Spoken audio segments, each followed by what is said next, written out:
Good afternoon, everyone. My name is Kara Stein, and I'm the Vice President of Policy and Program at the American Constitution Society, the country's foremost progressive legal organization, with more than 200 student and lawyer chapters across the nation.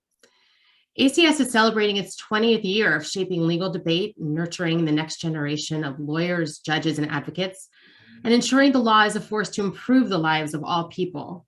We are focusing our work in this anniversary year on our Constitution's founding failures when it comes to race and equality in this country, and reckoning with our past to create a more just future. If you don't already, we encourage you to follow ACS on social media, and you can find us online at acslaw.org. This week, President Biden will gavel into session the White House's Summit for Democracy, which will focus on challenges and opportunities facing democracies and will provide a platform for leaders to announce both individual and collective commitments, reforms, and initiatives to defend democracy and human rights at home and abroad. With invitees from more than 100 countries around the globe, the summit is happening against the backdrop of global democratic decline, and as the United States still grapples with the January 6th attack on the US Capitol. Today's program, Saving Democracy, is an opportunity to examine how we got to this point and what we can do to fortify global democracy in the face of rising authoritarianism. We have a distinguished panel of experts with us today, and to get the conversation started, I'm going to turn it over to ACS's Director of Policy and Program, Deborah Perlin, who will serve as today's moderator. Deborah, take it away. Thank you, Kara, and thank you all for joining us today for this really important and incredibly timely conversation. Before we get started, I just want to give two kind of housekeeping notes at the top. The first is that if you are interested in receiving CLE credit for today's event, we'll be putting that information into the chat box for how you can claim your credit. The second is we're going to be saving time at the end of today's panel for Q&A. So please think of your questions and send them in by using the Q&A button at the bottom of your screen, and we will get to them when we turn to that portion of our program. As Kara mentioned, we really have a fantastic panel with us today, each of whom has an extensive biography that I'm not going to go cover the entire biography today, but I do want to quickly introduce them. First, we have Ash Bhagwat.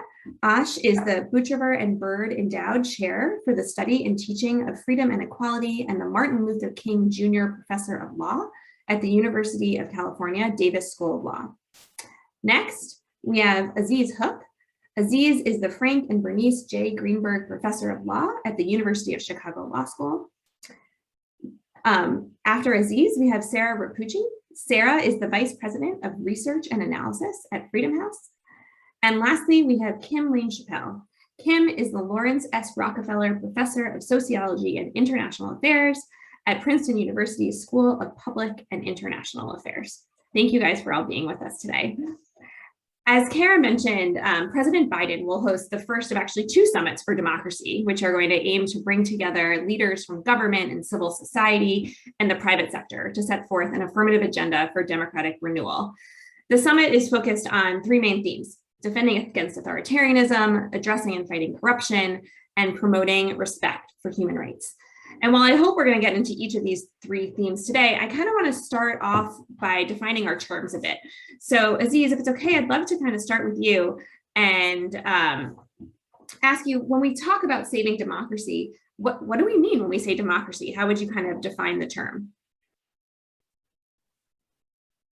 So let me start off by thanking Deborah and all the other participants for bringing this conversation together and reflecting on where we stand today. In the last 5 years, we've seen increasing attention to the quality of both our democracy and democracies around the world. And to directly answer Deborah's questions, the way in which that has been identified and tracked is by using a number of metrics produced by entities such as Freedom House, the Economist Intelligence Unit, and Polity that quantify institutional characteristics that are related to democracy. So these are things like the quality of electoral administration, the robustness of the rule of law, protections for speech and association that's necessary to the realization of democratic elections. So we can think about democracy and its quality in this debate in those institutional terms. I'd also offer an understanding of democracy that one of Kim's Princeton colleagues has emphasized, and that I think is a little more parsimonious and therefore maybe helpful for our discussion. And that's an understanding that Jan Werner Müller has articulated of democracy as institutionalized uncertainty. Democracy is a state of affairs, Müller argues in his most recent book, Democracy Rules, in which there is accepted and genuine uncertainty over who will hold power in the future. And one of the points that Jan Werner draws from that definition is democracy is antithetical to the claim that's proffered by some political leaders to be the sole authentic voice of the people. To claim to be the sole authentic voice of the people is to deny the possibility that there are other interests and groups that might come to power, and therefore to deny the possibility of institutionalized uncertainty over who holds power that is central to democracy. So we can think about democracy in terms of institutions like elections and the rule of law, free speech, or we can think about it more parsimoniously in the way that Jan Werner does. So Aziz, I just want to follow up with you there on kind of the definition of democracy and how we're thinking about things. We've kind of seen this emergence of a new governing model in some countries. I'm thinking of places like Hungary and Turkey and Venezuela, where they're kind of using the trappings of democracy, the elections, right? But they're kind of using it towards illiberal ends, which kind of goes against the human rights part of what you were talking about before. When you think about these countries, do you consider these countries to be democracies, or are we kind of seeing the emergence of a new democratic model in countries like this? I'm not sure it's a new model in as much as since the end of the Cold War, there have been policies, most prominently what's now Russia, as well as China, in which there have been systems of elections where we would not use the term democracy. And I think the key here is really, I think that in thinking about those cases, as well as the cases you mentioned, I think that Muller's definition is really useful, because what I think you're pointing to is the fact that many of the institutional accoutrements of democracy, so the existence of something that looks like an election, the presence of people who call themselves an opposition in places like Russia, the word opposition perhaps should always come or often come in scare quotes. Many of those accoutrements may be present, but that there's no institutionalized uncertainty about who will hold power. We're not uncertain about the extent of power that somebody in a Putin's position or a Xi Jinping's position is going to exercise in 5 or 10 years' time. So what that suggests is that the institutional elements of democracy might be necessary, but they're not sufficient, and there are system-level properties that produce uncertainty that are above and beyond those what you might think of as a checklist approach to thinking about democracy. Kim, I'd love to bring you into this conversation. You've studied kind of creeping autocracy in some of the countries that we just mentioned, as well as a number of others. What do you see as the kind of telltale signs that democracy is in trouble, that maybe we're kind of running up against the definition that Aziz was talking about before?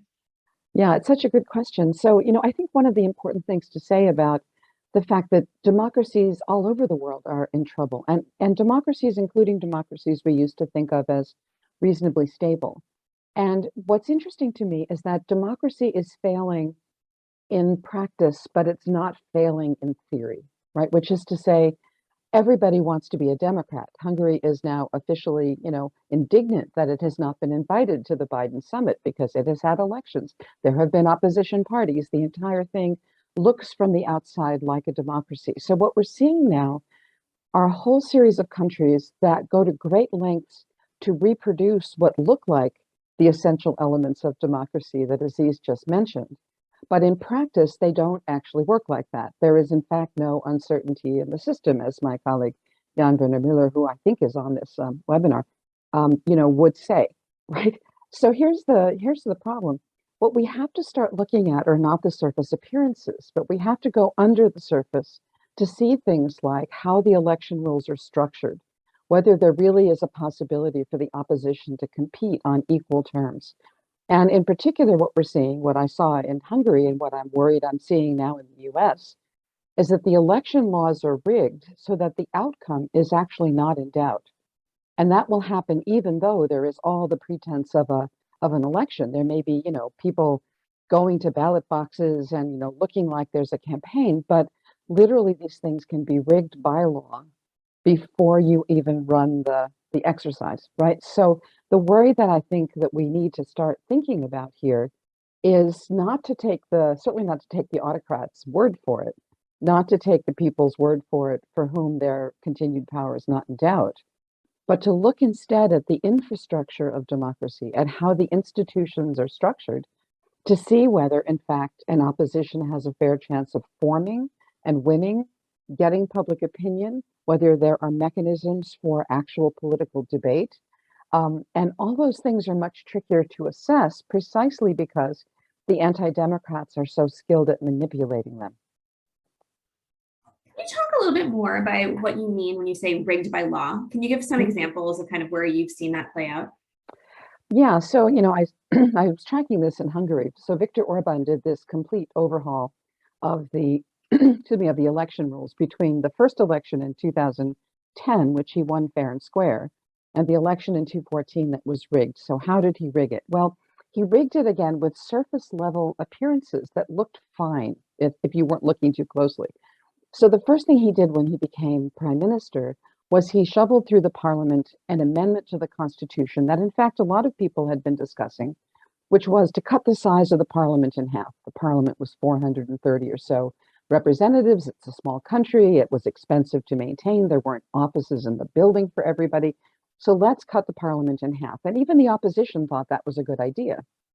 But then what that meant was that you had to redraw the districts. And Viktor Orban came in with, aided by, I might add, some American experts at gerrymandering. And they gerrymandered the entire country at once. And in the next election, Orban won 45% of the domestic popular vote and won all but 10 out of the 106 seats that had been put aside for these single member districts. So, cutting the size of the parliament in half may have looked like a perfectly good idea, but what it led to was the design of districts that were impossible for Orban to lose. And those are the districts that have been in place ever since. And it's one reason why he has an advantage even now. In other words, it doesn't matter how many people vote or who they vote for. Orban has not won a majority in the last two elections, and yet he's gotten 2/3 of the seats in the parliament. So it's the relationship between the rules and the popular vote that we have to think about. Sarah, I see you nodding your head, so I want to kind of bring you in. Freedom House has been tracking the state of global democracy for, I believe, close to 50 years at this point. And for the first 30 or so years that Freedom House tracked it, there were democratic gains around the world. But in the past 15 years, we've kind of seen the inverse, where we've seen more democratic retreat. So give us a sense, what is the data kind of telling us about democratic decline? And are there areas of the world where you are particularly concerned at this moment in time? Yeah, so like you said, we're in the midst of a 15-year decline, and that's through 2020. I'll leave you all to think what you want about 2021, but it certainly has not been a stellar year for democracy either. I think just to build on what's already been said, which I agree with all of it, I'll just sort of think about what's happened over those 15 years. So at the beginning of those 15 years, we were seeing a lot of bad countries getting worse. So we through Freedom in the World, we divide the world into free countries, partly free countries, and not free countries. And at the beginning, it was mostly not free countries that were declining. So a country like China was further cracking down on opposition voices, shutting down civil society, Russia doing the same, a lot of smaller dictatorships that we don't think of as often. It was about 6 years ago when we started to see more democracies falling back. And that was worrying because of this sense that I think a lot of people have that once you achieve democracy, you've done it. And now you're a democracy and we don't have to worry about you anymore. We can turn and worry about these other countries. And while of course, those of us who work on democracy knew that wasn't true, that became really apparent as these democracies started to slip back. And I very much agree with Kim that in a lot of cases, this was happening totally legally. It was happening within the bounds of the constitution of these countries, but pushing the limits of the intent of those documents in undemocratic ways. And recently, we're, of course, seeing declines kind of across the board. So, it's not dominated by democracies, it's not dominated by dictatorships. We're seeing declines in all different kinds of countries. We're seeing it in some ways for a lot of different reasons, but there are definitely trends. And, there are a couple that I would point out. And I do think that China does play a big role in this, both in terms of their proactive stance in pushing their own model and their own techniques into other countries, training foreign bureaucrats, selling surveillance technology, surveillance techniques, but also the fact that China has become what some people have been able to point to as a viable model. And I think that that is in large part due to the success of China's propaganda, making them look like a viable model, when I would not think that the majority of the population in China that is experiencing severe repression would agree with that. But the idea that China has been a very successful economy, that it has lifted so many people out of poverty, this story that they have handled COVID better than democracies, again, not true. We can see that COVID has not been handled better by democracies or autocracies, but giving people the idea that there is this alternative model that helps people, and that meanwhile democracies have not done as good of a job at making the case for why democracy actually is the best system. I think I would add one point to this, which is I think it's important also to distinguish between countries where the voting system is to some extent skewed and does not always allow popular majorities to control, and countries where there's simply no robust opposition. And I think that in that world, countries that are sort of sometimes called authoritarian democracies, like Hungary and perhaps even India, they have robust oppositions. They just don't come to power. As opposed to China, which is and Russia increasingly, which are very different models. And the reason I say that is because it's important to remember the single most undemocratic, rigged thing in American democracy is the structure of the United States Senate. And that was agreed to in the 18th century. This is not some sort of a new development. So it's the idea that votes equal power, at least in our system, has never been true. And there's also another thing that I think it's important to bear in mind, which is countries with a strong federal structure, like the United States, also look very different because, for example, in my home state of California, I don't remember the last time a Republican was a viable candidate for statewide office. Republicans struggle to get 1/3 of the seats in the legislature. That doesn't mean we're a rigged system, right? It just means there are a lot more Democrats here than Republicans. And the same is true in the reverse in other states in this country. So there really needs to be, one needs to be careful in the sense that I like the idea of uncertainty, but by the definition of uncertainty, I don't live in a democracy in California. So that can't quite be sufficient. Anyway, I'll leave it at that. Is there something you want to add to that? If you say that can't be sufficient, is there another piece to that you think is helpful? I think that one has to think about, and this is outside of my expertise, I'm a free speech person, but I think that one has to look at voting systems and decide where we've gone sort of beyond the pale. Because again, gerrymandering, named after Elbridge Gerry, which was, a founding father, not someone recent. These are all things that have been going on for a long time. And so the question I would ask is, one, what's changed? And two, to what extent are we moving in a position where we're actually suppressing robust opposition? And those are much more subtle questions, but I think that's what we should be focused on. Yeah, I see you took yourself off mute. Can I add something to that? So I'm in complete agreement that uncertainty by itself, is not enough. The question is whether, if people get sick of the leader they have, can they get rid of them? And if Californians keep voting in Democrats and Democrats keep producing results, and in fact there's some churn in the party and there are term limits and other reasons to suspect that you're not going to get entrenched power, I guess I have no trouble with that. So what seems to me to be the real trouble is, can a population change leaders if it wants to? I've long been a critic of the U.S. Senate and a lot of the counter-majoritarian elements of American democracy, hardwired at the beginning. But there's a difference between that and having a leader take power and change the electoral system to benefit themselves with no input from anyone else. And that's what happened in Hungary. That's what I'm afraid is happening in a lot of American states right now in anticipation of the next election. And so it's, being sort of born into a system that has counter-majoritarian elements is not the same thing as having a system be literally pulled in one direction by those who stand to benefit. And that, I think, is where we're seeing a lot more democracy, a lot more crashing democracies around those kinds of issues.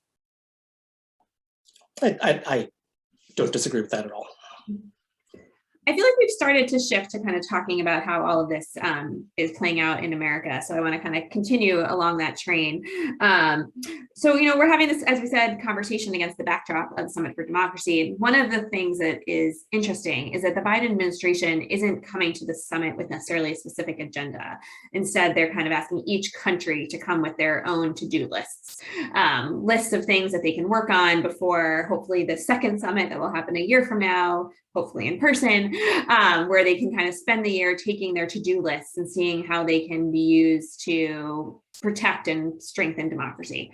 I'm sure we will be critical of every country's to-do lists, but I think there'll be particular attention paid to our own to-do list in this country, right? We're the conveners, and I'm just kind of curious, each of you, and Ash, we haven't heard as much from you so far. I'd like to ask you, if you were kind of crafting our to-do list, what would be on it? And what would be kind of where you would be wanting us to focus our attention? So a couple of things. I do worry a lot, and this is about politicization of vote counting. I think that's even much more than I worry about limits on voting. I worry about those, but if we politicize the process of counting votes to the point where we can't trust the result, I think that's a catastrophe. And certainly that is where I would put a lot of my attention, because that's just, well, one can imagine why that utterly undermines everything.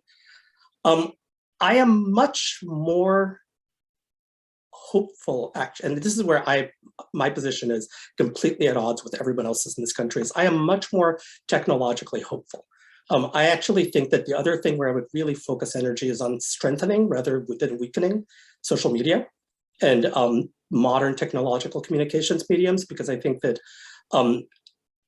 despite the fact that they sometimes contribute to polarization, they're actually an important tool for ensuring that there is always robust opposition and there's always a means to publicize problems. Proposals to regulate social media and things that are happening in places like Florida and Texas right now enormously concern me. And I think the First Amendment, we should all be sort of recommitting our commitment to the First Amendment as a way of protecting platforms from overreach, because that's what's going on right now. And again, this is not a popular position. Democrats love to regulate social media as much as Republicans do. Everyone sort of feels the same way. I think it's a really, really dangerous path to walk.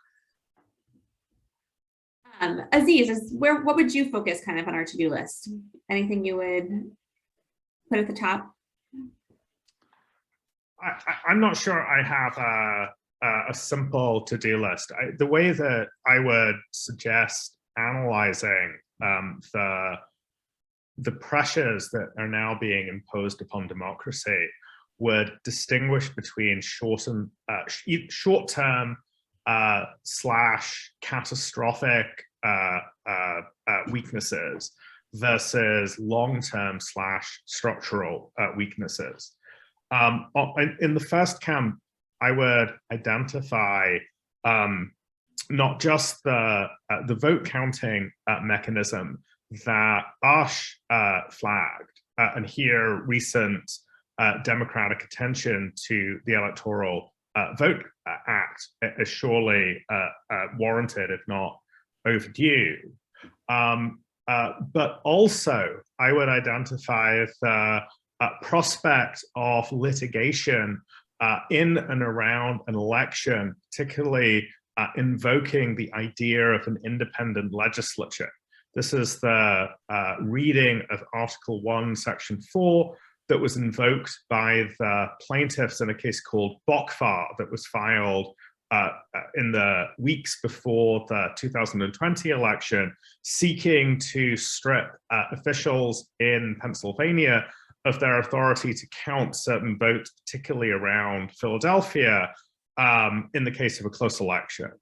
The independent legislature doctrine, which saw light in Justice Rehnquist's opinion in Bush v. Gore in 2000, which has not been cited or quoted or discussed in any Supreme Court opinion up until 2020, now clearly has the support of 2, possibly 3 judges on the Supreme Court, and is an instrument for altering the outcome of an election after the fact. It works that way because it allows the Supreme Court to substitute itself for the role of the state legislature and to nix a state administrative actor's interventions with respect to an election on the ground that what the state administrator has done is unconstitutional because only state legislatures can make rules with respect to elections. This is an extraordinarily dangerous doctrine, and one that I would expect to see played out, if not in 2022, then in 2024. In addition to those short-term catastrophic risks where a legal intervention or a political intervention can send a specific election's outcome into reverse, at least in relation to the popular will, my view is that there's a number of long-term structural trends, not just at the institutional level, but at the social level. And we're all familiar, of course, with trends like the increasing concentration of wealth in a very small number of people in the United States, the ability of that small number of people to exercise their wealth to achieve political outcomes, abetted by a Supreme Court jurisprudence that constitutionalizes the political returns on wealth under the guise of the First Amendment. That, I think, is an example of a structural trend that finds ramification in the law that we can't turn away from or we can't ignore, even as I think in the next 5 or 10 years, we're as a community, democracy activists and advocates are going to be focused and preoccupied by the short-term catastrophic problems. Well, those short-term catastrophic problems are enough to keep, I think, any of us awake tonight. Kim or Sarah, do you have anything that you would like to kind of add? What things that you think should be on our country's to-do list? Yeah, so I once had a student write on a paper, we should think about the short term because the long run can last up to 25 years. And there is this kind of sense that if we don't get through the next couple of elections, talking about the long term is actually useless. And I'm really quite terrified about the next couple of elections, not because I disagree. I mean, I have a party that I would prefer ideologically, but that's not the worry here. What I'm afraid of is the structural stuff, right? Which is that we have these election rules, and I think Ash and Aziz were absolutely right to point to the very rickety nature of the electoral system, which has saved us in the past in part because so much happens at the state level, and it's hard to, shall we say, corrupt all the states at once. That's one of the reasons why it was left to the states at the beginning. But now we actually have a political party working on all cylinders at all levels to try to ensure that the next election outcome is not in doubt by changing the rules to allow it to be so. And if that fails, to have these kind of backup plans where literally the results of whatever popular vote can either be made completely unclear or can be overturned by, a kind of creative reading of the Constitution. So that's front and center, but that would not be as bad as it is were it not for the fact that we actually have now a major political party expressly that expressly does not recognize that it might lose legitimately, and that's a real danger. I think if you need in a two-party system, two parties that are willing to rotate power, and if one party is and one party isn't, regardless of anything else they believe, you really have a situation that is massively perilous. And what I also worry about, and so that's one thing, we need a responsible center-right party. And, everybody on the left should be most concerned about helping to build a center-right party that is willing to lose elections. And then finally, what I'm also very concerned about is the fact that we now have a Supreme Court that actually for decades has not been very supportive of ensuring that election rules are sort of fair and square. But now it's really abandoned any intervention that might right the balance, between some of these overreachings on the part of a political party designed not to lose, and any sense of what a fair election might look like. So, in other words, in the past, I think many of us believed we could go to the Supreme Court and get at least some reasonable hearing. And I think now the answer is not. And it's not just a function of the Trump judges. This has been true, for some time, particularly with regard to election law. So it's very difficult if you have a kind of creeping or sort of, decaying democratic structure, if there isn't any branch that can step forward and actually fix it. And that's where I'm really concerned that we are right now. Sarah, sorry, Ash. I'm curious to ask a follow-up question on Kim. If what happens in 2022, which I suspect is what's going to happen, is that the Republican Party at the national level has a sweeping victory without any need to do anything, do you think that is going to diffuse the pressure on electoral laws, or do you think this is a sort of settled long-term problem? Well, I think it depends not just on what happens at the national level, but what happens in the states. Because what we're seeing is that it's the state legislatures that are the ones that are rigging the rules in favor of a particular party, shall we say. So if there's a sweeping victory, many of us are going to be focused on the national election. But what's actually more crucial for the long term is what happens at state level.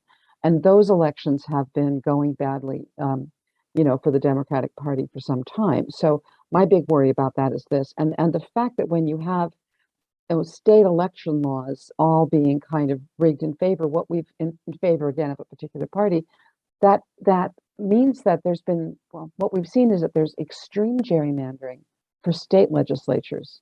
So here too, it's not just a reflection of a popular vote, even if you don't have a purely majoritarian sense of popular vote, but that there's been rule rigging in the past at the state electoral level that I think leads, makes 2022 even more perilous in terms of setting the ground rules for 2024. Sarah, you have your organization puts some of these lists together that talks about like countries that are backsliding, free, partially, we were talking about before. The United States, for the first time, I think ever, last month, was included on a list of backsliding democracies by a Stockholm-based think tank. And I'm just curious for your thoughts here about, if the US is backsliding and we're talking about all these problems, what does that kind of mean in terms of global trends? Is that going to accelerate global trends? I'm thinking about the US kind of being seen as this, this model, right, that has in the past been looked up to. And I'm just curious how that kind of fits into the conversation. Yeah, certainly. So just like we've been tracking 15 years of decline overall, we've been tracking 10 years of decline in the United States' score. So we have a 100-point scale, and the US has dropped 11 points over the last 10 years. And I do think it's a problem, not because the US is the best democracy or is the perfect model democracy, but because it's definitely one of the most visible democracies, if not the most visible. And when you see the kinds of challenges that we're facing in this country, and they're so prominent and they're so obvious and they're in the news all over the world, it does have a knock-on effect of people's view of what democracy is.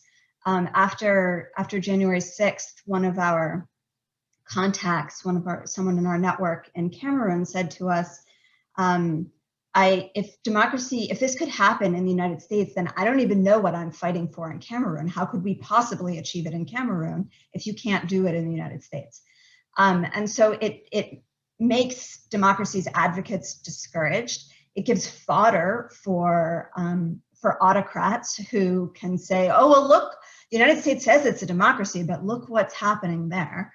And I'm not just talking about January 6th, something that we didn't list in our list of problems in the United States is the systemic inequality and racism that we have in this country, and the impact that has on the ability for everybody to feel that our system of government is for everybody and serves all of us. And so, these kinds of examples do harm the image of democracy at the global level. I also think that the United States has, in the past, done some really important work to help people understand democracy, to give support to people on the ground who are fighting for democracy in their countries, and to call out abuses on the international stage, to use our leverage in diplomacy to say, no, that's not okay. It's not okay to kill a large swath of your population. It's not okay to jail journalists. And when the United States is coming from a position of weakness where we're facing a lot of problems at home with our democracy, do we have credibility in carrying out that kind of diplomacy and foreign policy in support of democracy? So again, I wouldn't say the United States is the most important player, but it is an important player. And when our democracy is suffering at home, it does have an impact. One of the things that we haven't really spent that much time talking about yet is the role of technology. So Ash, I'd really love to kind of turn to you here. One of the things that I find interesting is that 15 years ago, when we started seeing these declines that Freedom House has been measuring, I think you can also point to kind of a technological explosion, right? I think about the Arab Spring in 2010 and 2011, and technology kind of being seen as potentially a democratic savior. And now we point to countries like Russia and China that are using technology in really oppressive forms, right?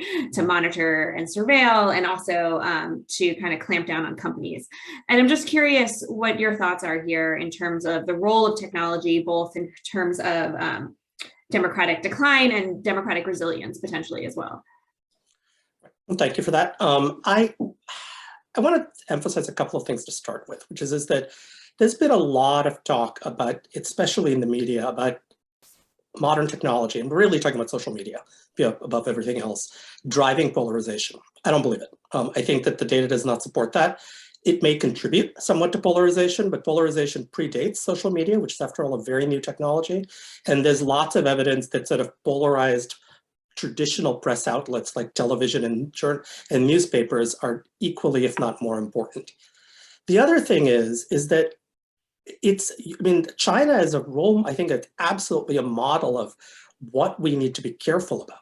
Because you're absolutely right. Government control over technology can become, I mean, the kind of surveillance state that China is creating is frankly terrifying.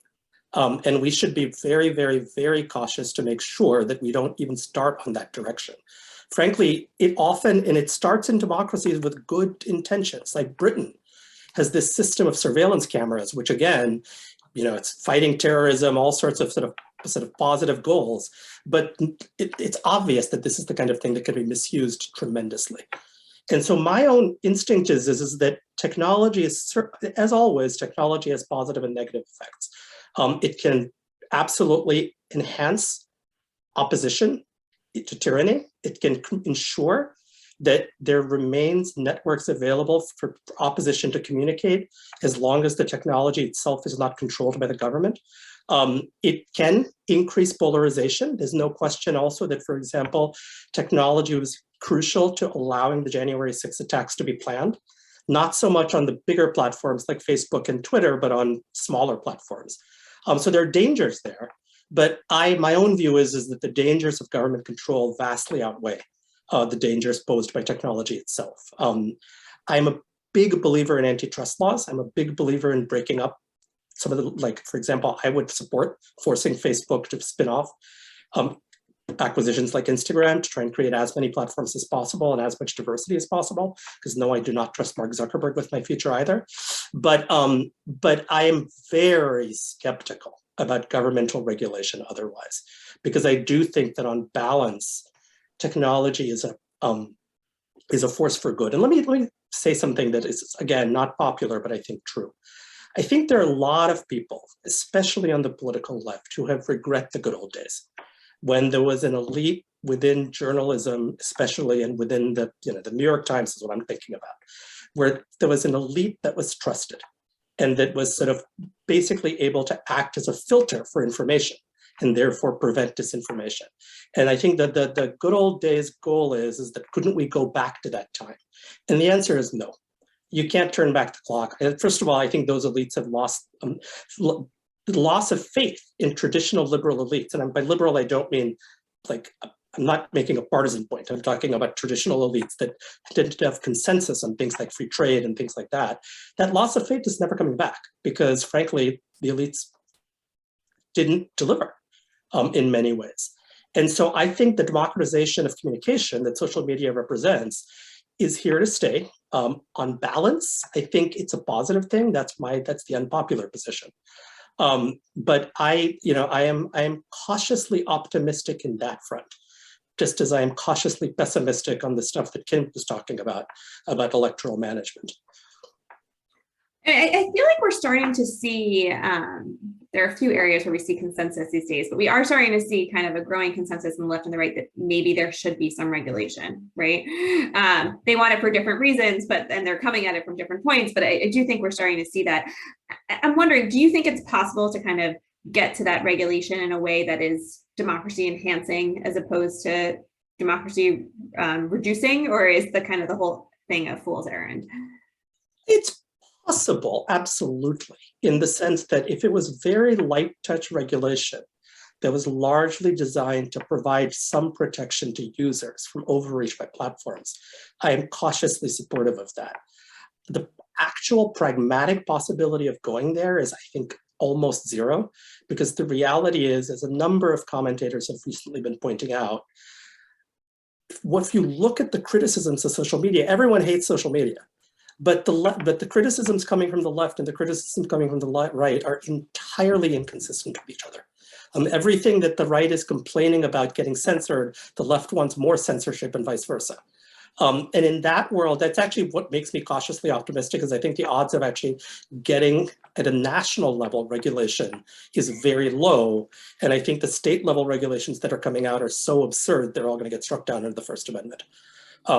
And we will sort of, the status quo, therefore, is going to probably be in place for a while. Kim, I see you. Yeah. So let me just give you, the dystopian vision from the collapsed democracies.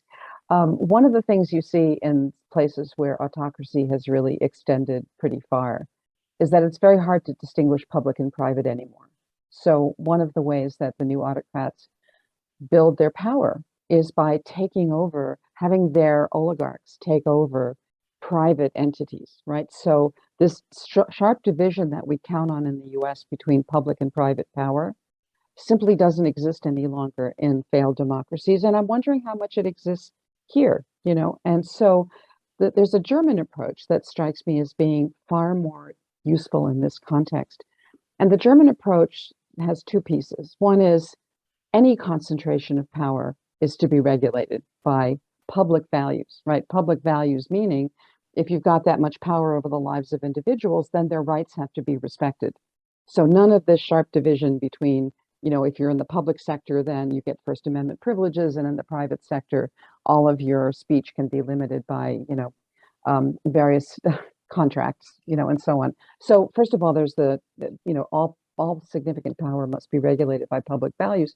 But the second thing the Germans have done quite controversially in terms of regulating social media is to say if something would be illegal to do in person, it's illegal to do on the internet, right? So if it's illegal to threaten somebody, that's not protected by free speech. It should be illegal to threaten people on the internet, right? So in other words, not content-based or political sort of restrictions, but just to say we've had a long debate in democracies about what kind of speech is and is not protected. And right now, those hard-won debates have not translated into the new space. And so the Germans passed this law, which basically makes that point. And it's actually been, I think, reasonably successful. That said, it's a lot easier to do it on the German-only internet than to do it on the English internet, which is sort of the international internet. But still, I think that's what we need to aim at. And particularly the bullying and threatening and harassing aspect of social media really needs some kind of intervention because it's pushing many people who want to participate in the democratic process completely out of the debate. I completely agree with that. I mean, legally, even in the United States, of course, threatening someone online is an illegal threat. The hard thing and the thing that people are struggling with and disagreeing with, and these are genuinely hard questions, is to what extent do we hold the platforms responsible? And to what extent is it plausible to hold the platforms responsible without effectively shutting them down? Because, you know, I mean, Facebook has 2.2 billion users around the world. To what extent do they actually have the technology or the capacity to really manage sort of harmful speech? And if the consequence is effectively to shut down the platforms or shut them down for third-party speech, which user-generated speech, which I think it could be if we hold them too much responsible, I'm not sure that's a good outcome. But I agree with you that there's a huge problem and we need to address it. We have oh, sorry, Aziz, yep. No, if you're wanting to move on to another topic, I'm happy. Go for it. I have a slightly different approach to this question from Ash and Kim. I don't see technology as making much of a difference with respect to the democracy question, because I think that the modality or the way in which new analytic or predictive technologies are deployed and used really depends upon the pre-existing quality of democratic governance in a polity. So where Ash started out, the litany of concerns that he pressed about government echoes the set of concerns that people raised back in the 1930s about the installation of the social security system and the consequent gathering of information about individuals that at that point, you know, had a weak precedent in the census, but really was seen as something dramatically new and was resisted precisely on the grounds that Ash described. Today, we have a social security system. We have, you know, a tax system, which I'm sure every single person on this call discloses information to in voluminous detail every year.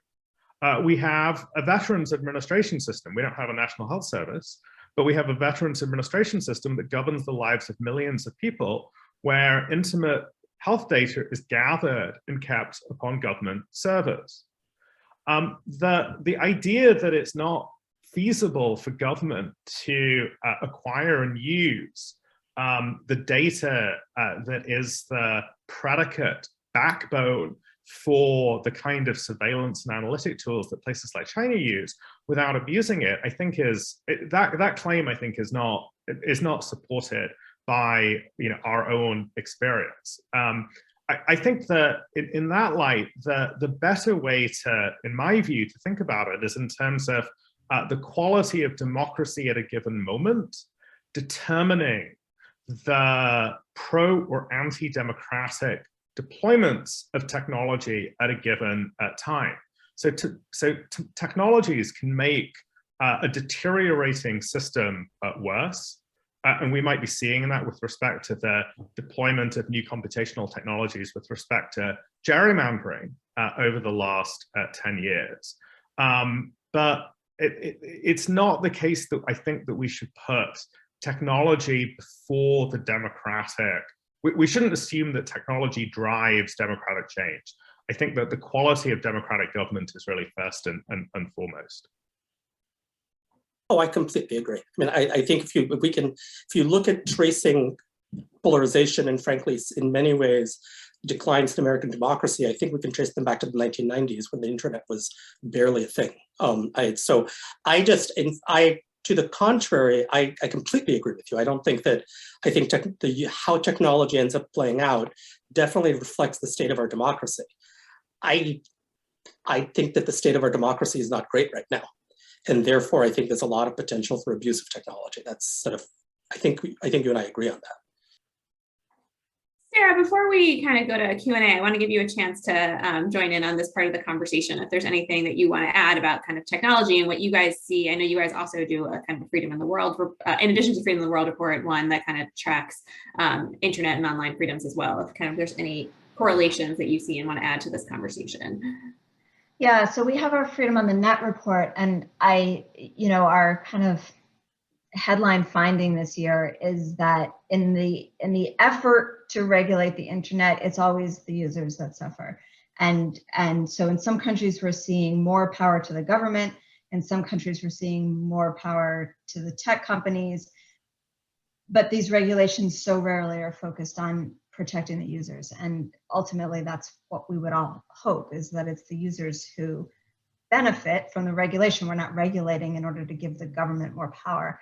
But I do think that there is a big concern right now that the internet, in the name of regulation, that the internet will be cut up into localized pieces, and that Germany will have its little fiefdom, and India and China, and that the internet will no longer be this global place that it is right now. And it is having that global sharing of information, or that's one of the reasons why the internet has been such a boon for democracy and for individual voice. And I think that it feeds into this question of reversing the global decline in democracy. It is really important to share those stories across borders, to say, oh, well, this is happening here. Could it happen in my country? The good and the bad. And that is an added concern we have about regulation. So I want to move to some of the questions that we're getting through the Q&A, and just to remind everybody, if they have questions, to feel free to send them in through the Q&A function at the bottom of the Zoom screen. So I'm going to kind of combine a few of them.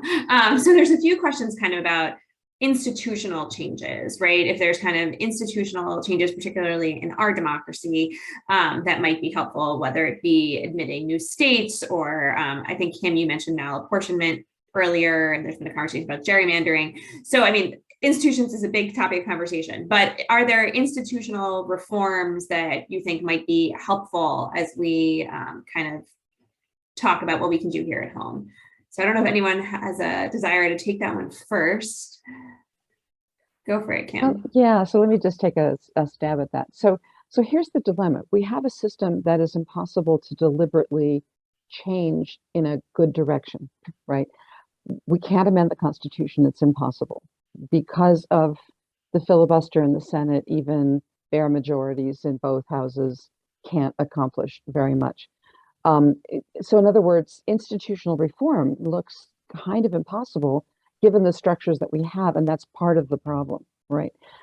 It used to be, and I think, you know, and we were going to talk about the role of the courts, that one of the things that a robust and independent judiciary has been able to do is to kind of update this creaky system gradually. And now what we're seeing, because of the controversies involved in that updating, that the court has been quite a target on behalf of one party that felt like it lost in those changes. And now this is when those changes are, I think, going to be taken back. So essentially what we've got is a system in which all the logical avenues for institutional reform are blocked. And we don't have, you know, cross-party consensus it's not just polarization, but it's a deliberate, determined effort not to work together. And I'm not talking about pie in the sky bipartisanship, but just can we agree on what would be a basic fair system? Those kinds of questions are very hard to ask. So I'm pessimistic about institutional reform, but I'm wondering whether we ought not to back up and ask what's possible. And here again, I just want to come back to the electoral reforms and the importance of elections actually reflecting, you know, what publics want. And I'm very concerned we're really on the tipping point of having elections not be able to do that anymore.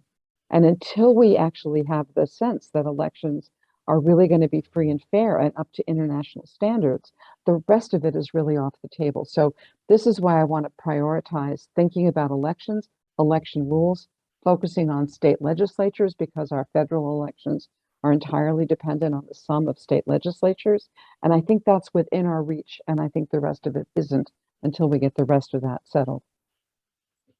Aziz, Well, I'd like to, yep, there you go. I'll pile on to what Kim has said with a particular proposal that the political scientist Lee Drutman and I are publishing in Democracy, a Journal of Ideas. And whether it's within the domain of the politically feasible or not, let me bracket that. Like Kim, my sense of what counts as politically feasible has become narrower and narrower over time. But what Lee and I argue is that under Article 1, Section 4, Congress has very clear authority to direct the form of districting, at least for House elections, for congressional elections to the House, and has used that power historically to shift between single-member districts and multi-member districts. Indeed, there was a statute in 1844 that eliminated what many states were using, the maps that many states were using in preference for the kind of single-member districting that we have today. We think that Congress should use that power now to eliminate single-member districts for the House and to install multi-member districts with a plurality vote system at the level of the states. We think that it's possible to have elections which are immune, at least at the level of the House, from the kind of pathological capture that's enabled by modern technology in the gerrymandering context. We think that the multi-member system disincentivizes individual candidates for office from running toward the political margin, which is the dynamic in place now, and creates an incentive for those same candidates to run toward the center. Right, this is particularly the case if Congress were to use something like ranked choice voting, which has now been deployed in a couple of states. So that's an example of a proposal that's perfectly lawful that Congress could do, and we argue that as the Democrats look at their political future and see a certain bleakness, at least in the short term, is not necessarily incentive incompatible with respect to the current political constellation. Whether or not it'll happen is another question entirely. So one of the institutions that we actually haven't really spoken about, except in passing so far, has been the courts. So I want to make sure we kind of get that in.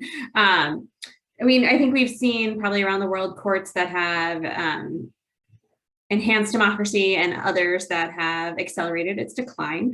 And so, Aziz, I'll start with you, but then I'd love to bring everyone else here.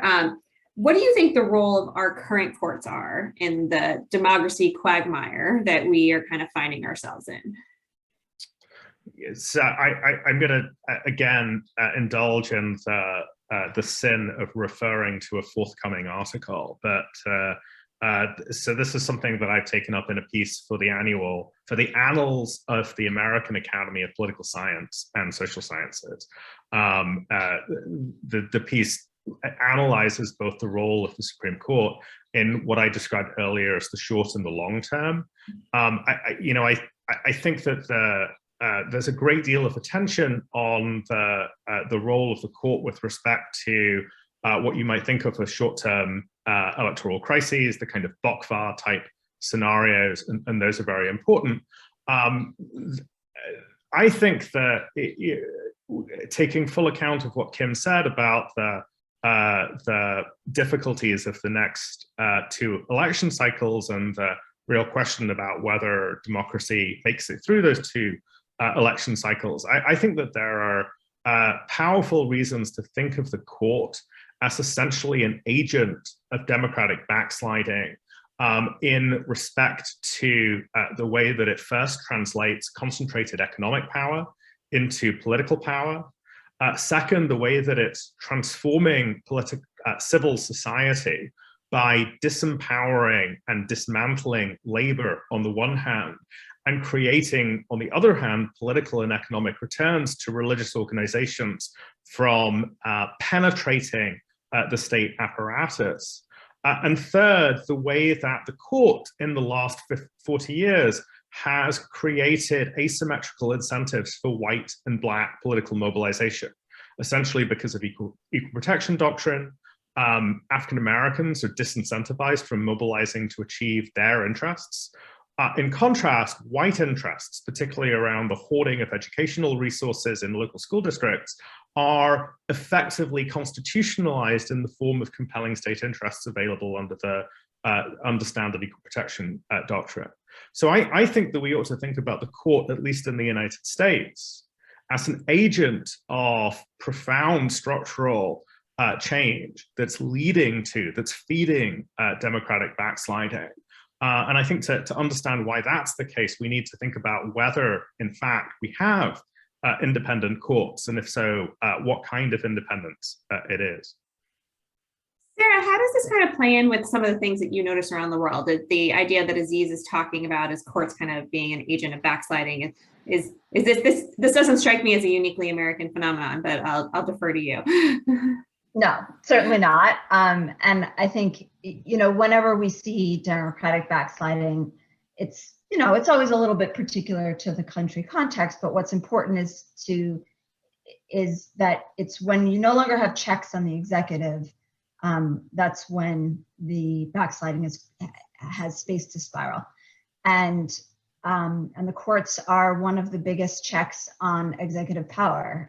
Usually, the legislature is pretty easy to subdue, but it takes longer to subdue the courts. A lot of countries, executives will interfere with the appointment process with, maybe there's some kind of independent panel that appoints judges and that becomes politicized.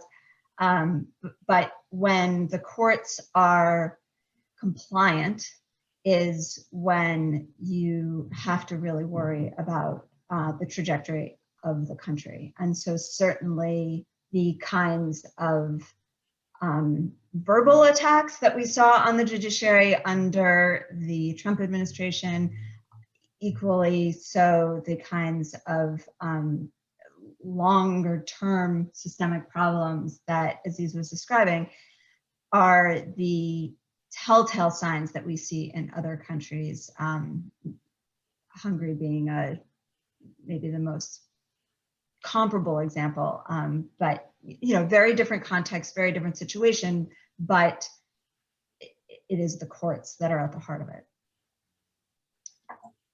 Yeah, if I can just add one thing that, one thing I've been trying to do is look at a lot of these backsliding democracies, as I know, Sarah has as well. And one thing you see is a kind of script that these new autocrats follow. And the US is kind of in this, intermediate position between being a healthy democracy and being a very sick democracy. And what you see as countries move from one to the other is that there's an attempt by the party that refuses to give up power to capture the judiciary. And I think we've already seen quite a lot of that in the US. I think the only thing that has saved us is the fact that not all the judges are replaced at once, and that some of the obvious mechanisms for capturing the whole judiciary don't work here because of the way the judiciary is structured. But I do think that we are now in a situation in which there are an extraordinarily dangerous number of judges that cannot be trusted to decide on the basis of law. And that's what you see with court packing. And, I'm very concerned about the judiciary here.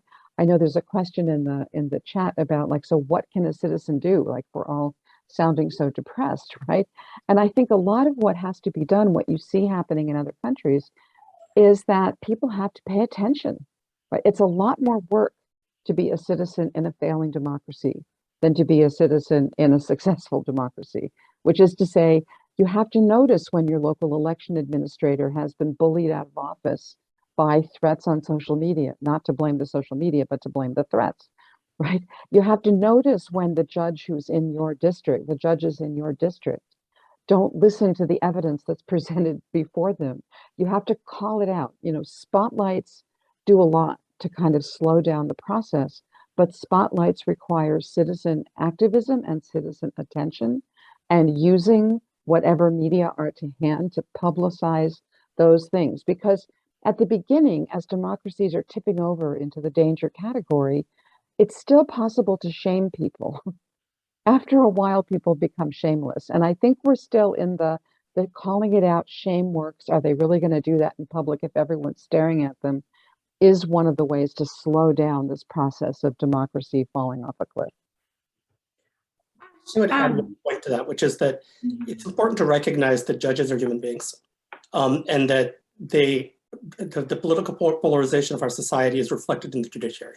The reality is that we have federal judges of life tenure. Politicians have no real hook on them, no particular way to force them to do things. What we're seeing, because I agree with Kim, by the way, completely, about there are a lot of modern judges right now who really scare me. It's not that they're being forced to do scary things. It's that they're scary.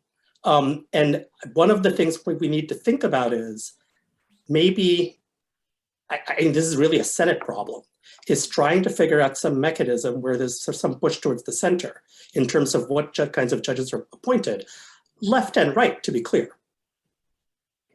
Well, I'm with you. We have a few questions in here that I think go back to something we were talking about earlier about your concern about vote counting, right, as kind of being a place we need to be focusing attention, and questions about integrating technology into vote counting, and more so than it even is now. And I'm just curious what your thoughts are here. I mean, we were talking about the perils and possibilities of technology, but how does that fit in kind of in the vote counting section of the discussion? I don't think technology is a solution here, because you have to trust the technology.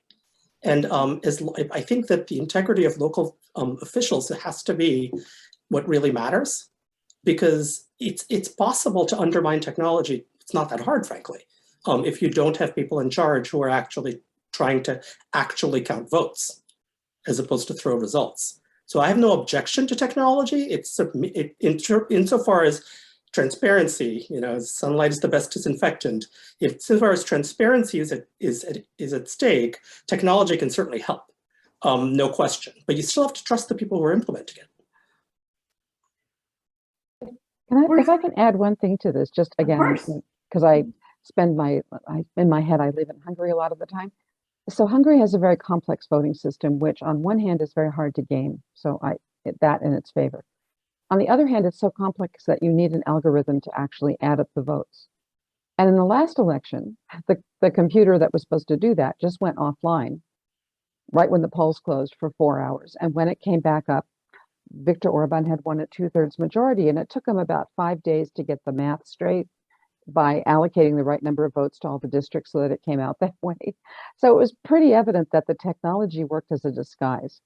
And I may sound like a Luddite, but the most robust democracies I know still use paper ballots and still have old-fashioned monitors who see whether ballot boxes are stuffed. And my concern about moving to technology is that we know my colleague Ed Felton demonstrated how easily hackable some of our voting machines were.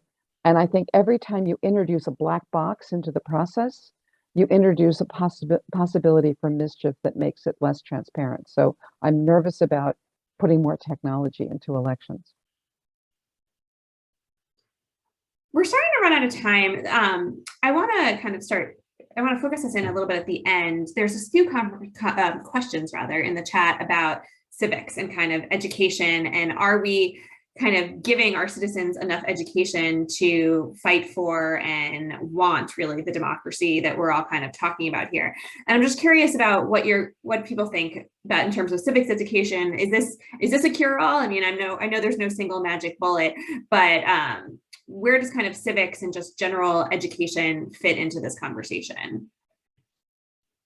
And go for it, Kim. Yeah, so sorry, I don't want to, but just, I mean, this is absolutely crucial. So I'm teaching Princeton undergraduates, which is to say a brilliant, smart, motivated, amazing group that has no idea how democracy functions, which is to say it's really remarkable to me how people who have not yet gone to law school know how much they know about actually how the American system, or for that matter, any other system works.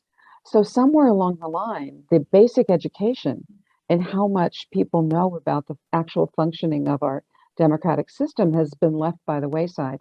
And frankly, since this is the ACS, let me say something critical about law schools. So here's the problem. If law is going to be a guild where you can't learn anything sophisticated about American constitutional law until a postgraduate degree, we should not be surprised that there are vast majorities of our citizens who don't understand basic things about the US Constitution. And I think we need to be a lot better about educating people, not just in the kind of platitudes of democracy or the ideal state of democracy, but the actually existing state of constitutional institutions. And that may require teaching constitutional law before people get to law school. Aziz or Ash, do you want to say anything to kind of defend the law schools out there? I have nothing to say in defense of law schools, except for the fact that they pay me, which seems pretty good at the end of every month. The problem with focusing upon education is the timescale problem, that any kind of an effect that educational interventions or reforms have is going to play out in necessarily too late in relation to the democratic crises that we're now facing.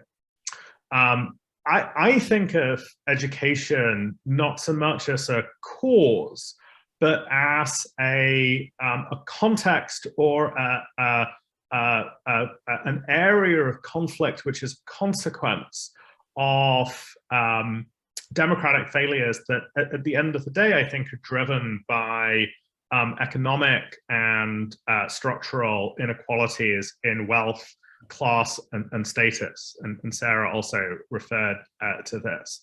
That is why if you gaze not just today at the faux controversies over critical race studies, but think back to the speech wars of the earlier part of this century in the 1990s, all the way back to the conflicts over the presence of African Americans in classrooms in the wake of Brown v. Board, in the wake of busing in northern cities. Education is important because it is the place or the locus of people's anxieties about the possibility of their transmission of privilege to their next generation. The more that people are anxious about the possibility or the certainty of the preservation of those privileges, the more fearful they are, which conduces to a certain kind of politics, and the more phantasmagorical the conflicts there are over education.